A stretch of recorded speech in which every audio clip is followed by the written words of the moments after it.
여러분 안녕하세요. 조이쌤입니다. 오늘은 지난 시간에 이어서 워밍업 2 진행해 볼게요.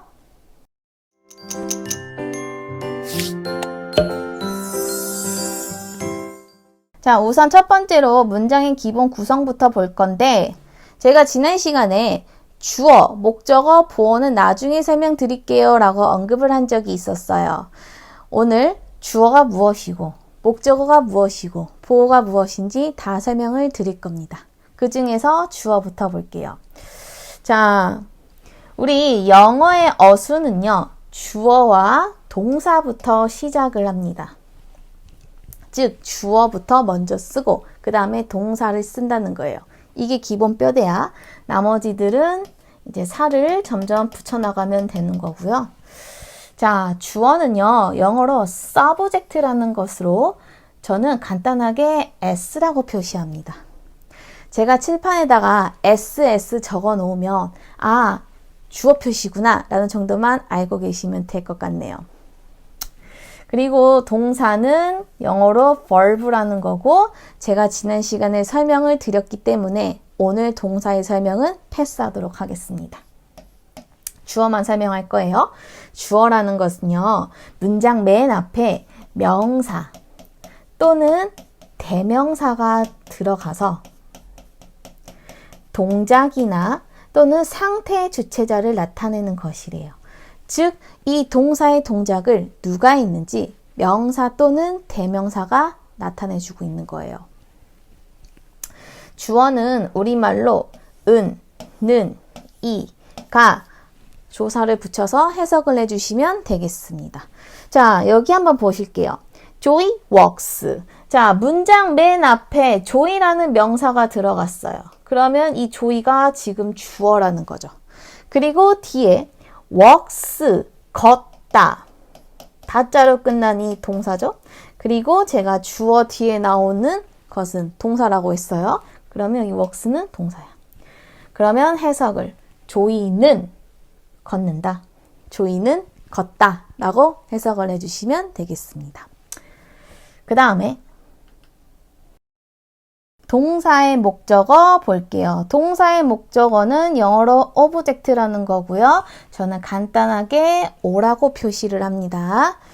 자, 동사의 목적어는요, 프린트에는 동작이나 행위의 대상을 나타내는 것으로 되어 있는데 이렇게 적어 볼게요. 동사 뒤에 명사나 또는 대명사가 들어가서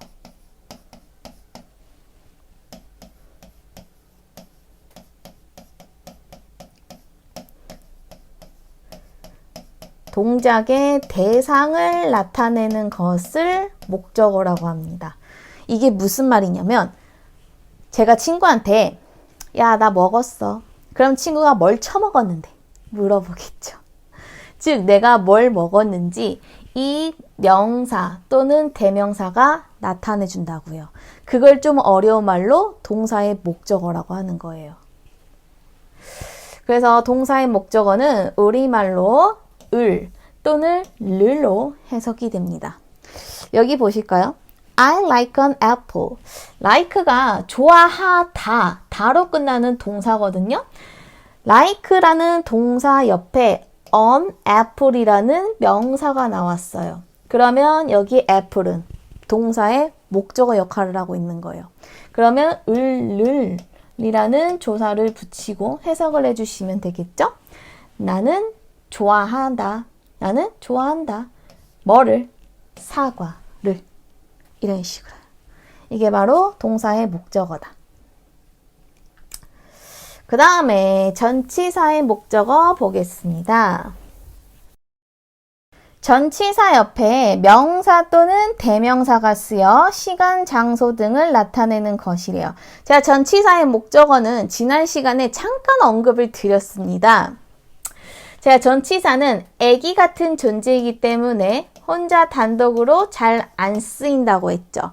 그래서 뒤에 명사나 또는 대명사를 씁니다. 이 전치사 뒤에 쓰이는 이 명사와 대명사를 얘네들의 문법적 용어로 전치사의 목적어라고 불러요. 그리고 여기에 하나 더 나아가서 에이 전치사는 맨날 명사와 붙어 다니네요. 얘네들은 1+1 같은 존재래요. 라고 해서 이 전치사 플러스 명사 또는 대명사를 하나의 덩어리로 전치사구 또는 전명구라고 불려요. 이 전치사구 또는 이 전명구가 시간 또는 장소 등을 나타낼 수가 있다는 거죠. 무조건 시간, 장소만 나타낸다는 건 아니에요.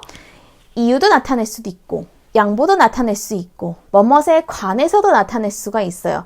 여러 가지 뜻으로 나타낼 수가 있으니 무조건 시간 또는 장소만 나타내는 거 아니라는 점 기억해 주세요.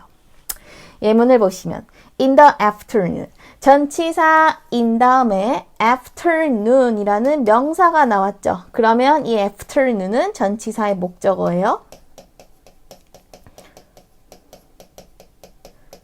얘네들이 하나의 덩어리로 오후에 라는 뜻인데 오후에 라는 말은 시간을 나타내주고 있죠. 이게 바로 전치사의 목적어였고요. 그 다음에 네 번째 주격 보호 보겠습니다. 주격 보호는요, 영어로 subjective complement라는 거고요. 저는 간단하게 C라고 표시해요. 또 어떤 선생님은 SC라고 표시를 하는데 저는 S까지 너무 귀찮아서 그냥 C라고 표시합니다. 그래서 제가 CC 적어 놓으면요. 아, 저게 주격 보호구나 라는 정도만 알고 계시면 될 것 같네요. 자, 주격 보호는요. 주어의 상태, 성질을 나타내는 것이라고 이렇게 개떡같이 설명이 돼 있는데 이렇게 적어 봅시다. 자, 동사 뒤에 명사나 또는 형용사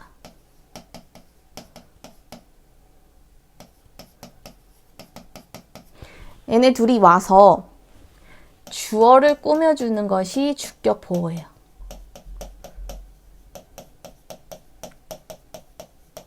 즉, 이 주어가 어떤 사람이고 주어가 어떤 상태인지 명사 또는 이 형용사가 나타내주고 있는 거예요. 여기 예문을 보시면 she is kind, is 비동사니까 당연히 동사겠죠? 동사 뒤에 kind, 친절한 니은으로 끝났으니까 형용사가 왔네요.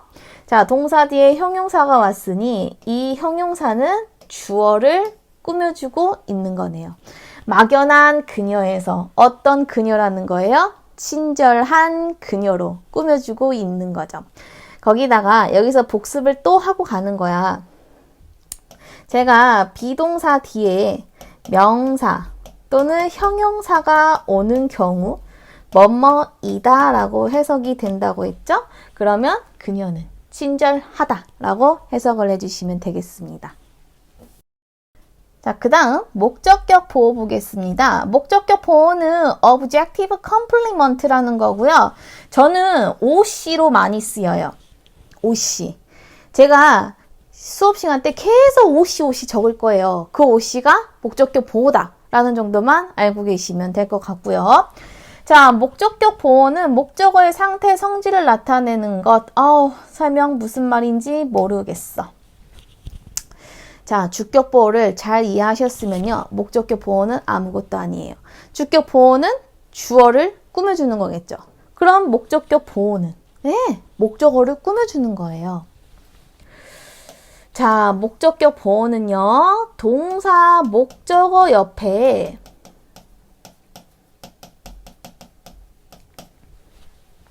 명사라든지 또는 형용사가 와서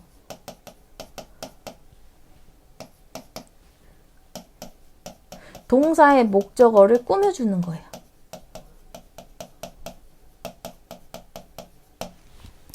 즉, 이 동사의 목적어가 어떤 상태인지 또는 어떤 사람인지 꾸며주고 있는 거예요. 누가? 명사, 형용사가. 자, 그럼 여기 한번 보시면요. 자, makes가 만들다 동사거든요. 그러면 동사 옆에 조이라는 명사가 왔어요.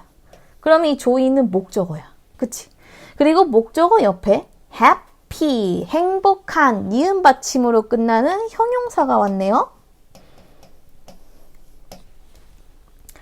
그럼 목적어 옆에 형용사가 왔다는 것은 이 형용사가 목적어를 꾸며주려고 오는 거예요. 그러면 막연한 조이보다는 행복한 조이로 구체적으로 꾸며주고 있죠.